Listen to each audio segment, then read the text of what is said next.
Assalamualaikum warahmatullahi wabarakatuh. Anak sekalian, hari ini kita akan membahas tentang Al-Quran dan hadis adalah pedoman hidup. Ya. Ada sebuah hadis Rasulullah SAW.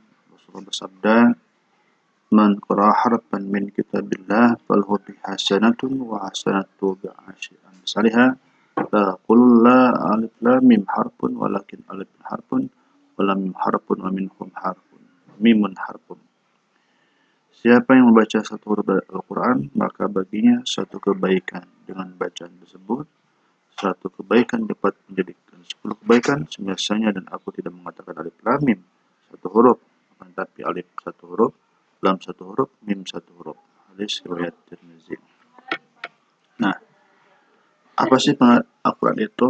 Maka pengertian Al-Quran dari segi bahasa, Al-Quran berasal dari kata qara'a yaqra'u qira'atan Qur'anan, yang berarti sesuatu yang dibaca atau bacaan.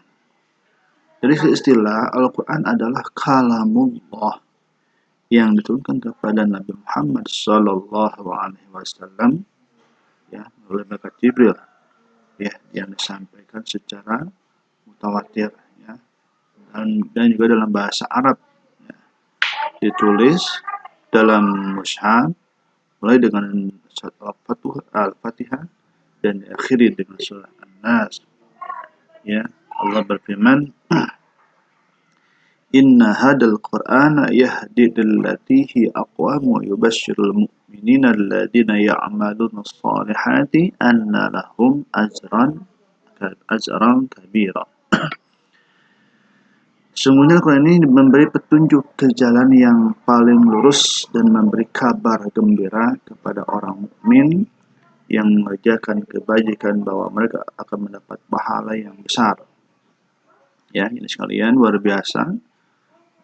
Pahala membaca Al-Quran itu, ya, maka saya harapkan pada kalian, ya, jangan pernah melewati setiap harinya untuk menjaga membaca Al-Quran selalu, ya. Jadi kalau yang belum bisa, ya segera belajar karena luar biasa pahalanya. Nah, kedudukan Al-Quran sebagai sumber hukum Islam, Al-Quran merupakan sumber utama. Jadi Al-Quran merupakan sumber utama hukum Islam sebelum bersumber kepada yang lain. Ya, Al-Quran dulu. Nah, sebagaimana firman Allah, "Inna anzalna ilaikal kitab bil haqqi litahkuma bainan nas bima araqallahu wa la taqul lil kha'inina khasima." Sesungguhnya kami telah menurunkan Alkitab Al-Quran kepadamu, kepada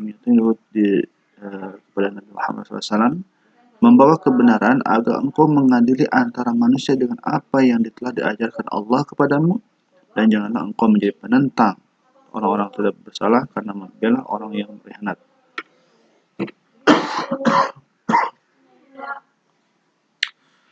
Jadi, sekali lagi, Al-Quran merupakan sumber hukum Islam yang pertama, ya.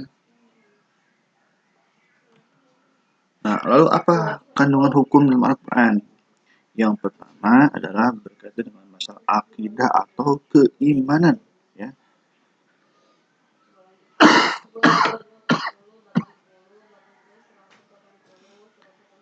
Nah, akidah atau keimanan adalah keyakinan yang tertancap kuat di dalam hati kita. Ya. Jadi sebuah keyakinan yang harus ada dalam diri kita berkaitan dengan keesaan Allah Subhanahu wa Ta'ala, ya. Nah, akidah terkait dengan iman terhadap hal-hal yang gaib, yang terangkum dalam iman, ya.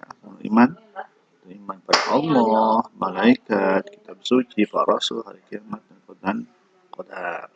Ya.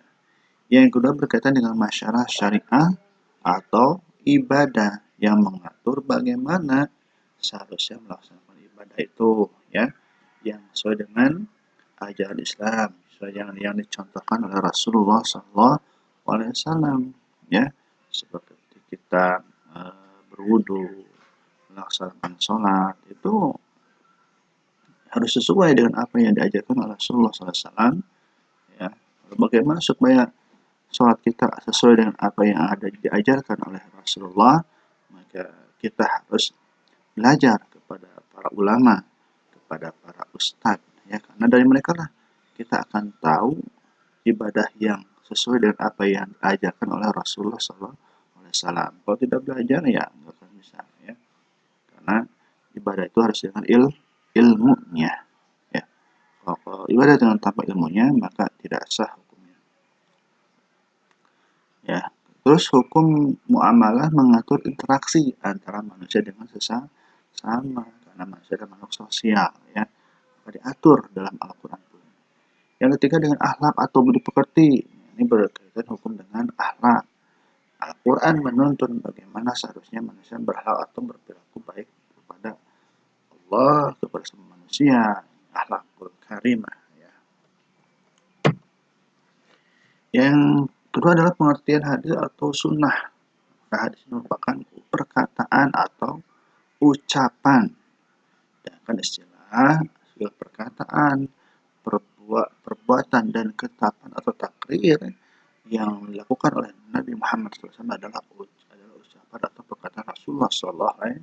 Sedangkan sunnah adalah segala apa yang dilakukan oleh Rasulullah SAW menjadi sumber hukum Islam. Jadi apa yang dikatakan, apa yang diucapkan, apa yang diperbuat atau yang takrir itu menjadi sumber hukum, ya. Tuh.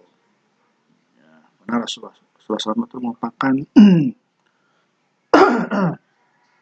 ya, apa yang diucapkan, apa yang jadi diperbuat sesuai dengan Al-Quran, ya. Nah, jadi segala apa yang ada di dalam Al-Quran itu dijelaskan, diperinci lagi dengan hadis, ya. Hadis dan perkataan atau cara sebagai berikut, ada sanadnya, ya, ada matannya, ada rawinya. Ya.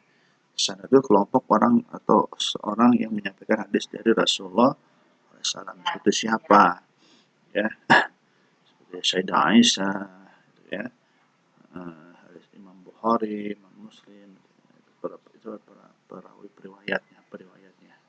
Matanya itu matan hadis yang sama Rasulullah. Apa hadisnya? Rawinya siapa yang meriwayatkannya? Riwayatnya adalah di Sayyidah Aisyah, Imam Bukhari, ya, Muslim, Tirmidzi, itulah para perawinya. Kedudukan hadis atau sunnah sebagai sumber hukum Islam. Kedudukan hadis atau sunnah, ya, ini ada satu tingkat di bawah Al-Quran kalau hadis, ya. Jadi setelah Al-Quran baru hadis, ya.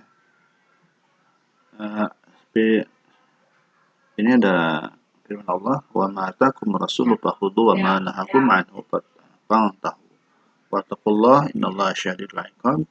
Dan apa yang diberikan Rasul kepadamu maka terimalah ia, dan apa yang dilarang maka tinggalkanlah dia. Jadi itulah, ya. Dan juga firman Allah yang lainnya, mayyutillah rasul faqad ata Allah wa man tawalla fama arsalnaka alaihim hafidha. Barang siapa menaati Rasul Nabi Muhammad maka sesungguhnya ia telah menaati Allah, dan barang siapa berpaling atau darinya maka ketahuilah kami tidak mengutus Muhammad untuk menjadi pemelihara mereka. Fungsi hadis pertama sebagai sumber hukum Islam yang kedua setelah Al-Quran, ya, itu menerangkan maksud dan tujuan ayat, menjelaskan ayat Tuhan bersifat umum, ayat bayan taksis, menetapkan hukum baru yang tidak terdapat dalam Al-Quran. Macam-macam hadisnya ada, ditinjau dari segi perawinya. Hadisnya terbagi dalam 3 bagian, yaitu ada hadis mutawatir. Itu kenapa dikatakan hadis mutawatir? Ada hadis yang diriwayatkan oleh banyak perawi, ya, baik dari kalangan para sahabat maupun generasi sudahnya, dan dipastikan di antara mereka tidak bersepakat atau tidak bersepakat untuk dusta, ya, tidak berbohong. Yang kedua, bawa apa itu? Hadis masyhur adalah hadis yang diriwayatkan oleh 2 orang sahabat atau lebih yang tidak mencapai derajat mutawatir. Ada hadis ahad, hadis yang hanya diriwayatkan oleh satu atau 2 orang perawi sehingga tidak mencapai derajat mutawatir. Jadi ada hadis sahih, hadis hasan, hadis dhaif, ada hadis maudhu ya. Itu penjelasannya, nanti kalian kerjakan latihannya dan kirim di kolom komentar ya, jangan lupa nama. Ya, sekian. Assalamualaikum warahmatullahi wabarakatuh.